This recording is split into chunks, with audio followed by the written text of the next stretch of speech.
Thierry Paulin, known as the Monster of Montmartre, was a French serial killer active in the 1980s who murdered 21 elderly women. He died from complications related to AIDS before his trial. Paulin was born in Fort-de-France, Martinique. His father flew to metropolitan France just after his birth, leaving his teenaged mother to fend for herself and the baby. Paulin was raised in Martinique by his paternal grandmother, who owned a restaurant and allegedly paid little attention to her grandson. When he was 10, Paulin started to live with his now married mother, trying to blend in with his stepbrothers and sisters. His behavior started to become erratic and violent towards the other children, and eventually his mother asked his father to take their son to metropolitan France. His father accepted in order to avoid paying alimony. As a mixed-race student among white peers, Paulin had few friends, and performed poorly at school, failing his exams. At the age of 17, he decided to enter military service early, joining the parachutists troops. However, his fellow soldiers disdained him for his race and homosexuality. On November 14, 1982, he robbed an old woman in her grocery, menacing her with a knife. The grocer knew him as a customer, however, and he was soon arrested.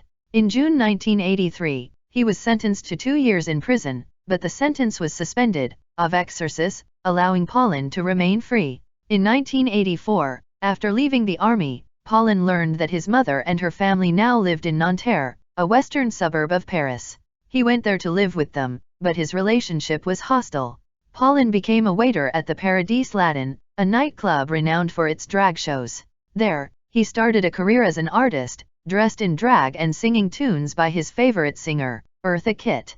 His mother was once invited to watch her son's performance, but she left the club a few seconds after the beginning of the act. The most important event that happened to Paulin at the Paradis Latin was meeting Jean-Thierry Mathurin. The 19-year-old Mathurin was born in French Guiana, and was a drug addict. Paulin fell in love with him and they soon became lovers. Paulin was also addicted, but less severely, and sold drugs as well. On October 5, 1984, 2 elderly women were assaulted in Paris. Germaine Petitot, 91, survived but was too traumatized to give a detailed description of the criminals. Anna Barbie Ponthus, 83, died after being beaten and asphyxiated beneath a pillow. Her murderer robbed her of 300 francs, about $50. In November 1984, 8 other old women were murdered, mainly in the 18th arrondissement of Paris, but in neighboring areas too. The violence of the crimes was notable. Some of the victims had their heads stuck into plastic bags, some were beaten to death, and one of them was forced to drink drain cleaner. In all cases, the motive appeared to be robbery. Some reports allege that Paulin singled out women who seemed unpleasant or unfriendly when he engaged them in conversation, while Paulin himself told police that I only tackled the weakest of them. At the same time, Paulin and Mathurin were leading an extravagant lifestyle, spending their nights dancing, drinking champagne, and snorting cocaine. In late November, they decided to go to Toulouse to stay for a few months at the home of Paulin's father. But the elder Paulin was unable to accept his son's lover, and violent fights ensued, ending when Paulin and Mathurin broke up. Mathurin returned to Paris, while Paulin tried to start his own firm of transvestite artists, a plan which failed in autumn 1985. From December 20, 1985, to June 14, 1986, 8 more old women were murdered. The police were unable to identify the killer, though the investigators had a few clues. Police determined through fingerprint evidence that the perpetrator was the same individual who committed the 1984 murders. However, in the new murders, the killer appeared to favor quicker, less cruel methods. In the autumn of 1986, Paulin attacked one of his cocaine dealers with a baseball bat. The dealer went to the police, and Paulin was arrested. Paulin was sentenced to 16 months of jail for the assault, spending 1 year in Fresnes prison. Citation needed. Upon his release, Paulin knew himself to be HIV positive. Citation needed. However, this just increased the number of killings in what seemed like a race against time to kill as many as possible, as he knew he was on his last years. Knowing that he was in effect under a death sentence from AIDS, Paulin organized lavish parties, spending a lot of money and sparing no expense. Paulin paid for these parties with stolen credit cards and checks, and with the proceeds from his murders. On November 25, 1987, Paulin murdered Rachel Cohen, age 79. On the same day, He attacked an 87-year-old woman, Berthe Finalteri, whom he suffocated and left for dead.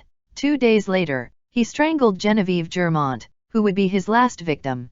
As Paulin celebrated his 24th birthday, Finalteri unexpectedly recovered, and was able to give an accurate description of her attacker, stating that he was un métis d'une vingtaine d'années coiffe à la Carl Lewis, avec un bouclier d'oreille à l'oreille gauche, literally a mixed-race man in his 20s, with hair like Carl Lewis and an earring in his left ear. On December 1, Paulin was arrested while walking down the street when a local police inspector, Francis Jacob, recognized him from Finalteri's description. After 2 days in custody, Paulin admitted everything, including his involvement with Mathurin. Accused of committing 18 murders, though he claimed responsibility for 21, he was sent to jail awaiting trial. In early 1988, Paulin fell ill, as his body began to succumb to the effects of AIDS. Within a year he was hospitalized in a state of near paralysis, suffering from both tuberculosis and meningitis.